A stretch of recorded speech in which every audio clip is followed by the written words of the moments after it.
I'm Summer Turner, also known as Ragazza Inglese on Twitter. And today I'm going to talk to you about the power of play in the classroom. And it starts with this random picture, which is what happened when my form class were in a lesson and a pigeon flew into one of the windows and smashed into the window, which was pretty strange, and then was followed by a seagull, which then attacked it and bit off its head. So the form were a little bit shaken up by that, funnily enough, and so when they arrived for registration, they were not really wanting to get on with what I wanted to do. So I thought, right, instead of actually forcing them to stop talking about this, let's make something of it. And so we ended up doing a debate, Mr. Seagull versus the estate of Mr. Pigeon, and it led to an amazing debate in class. Everybody was hugely engaged. Students who didn't usually talk were getting involved, and they wanted to talk about it for kind of weeks afterwards. And it made me realise the importance of kind of that playfulness in the classroom.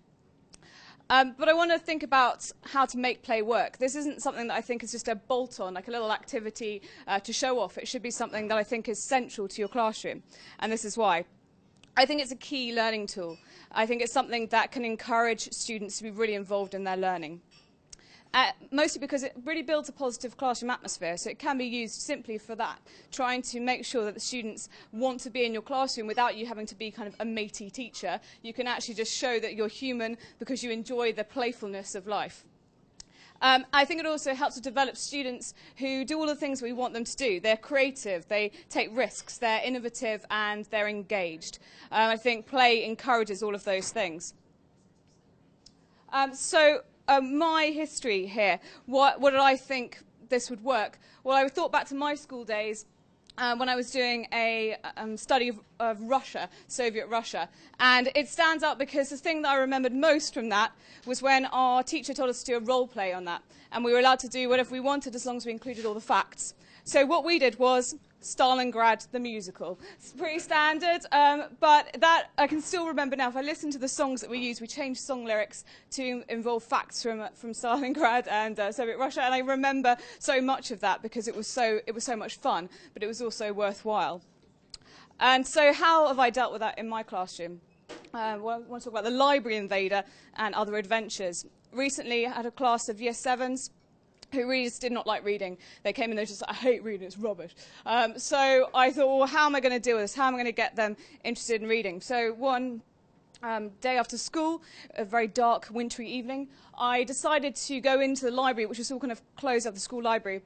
It was pitch black, and I decided to pretend that I had invaded the library, and I used my iPhone, and I created a little film of me going around the library and kind of looking at different books and zooming into different books, and then picking some out.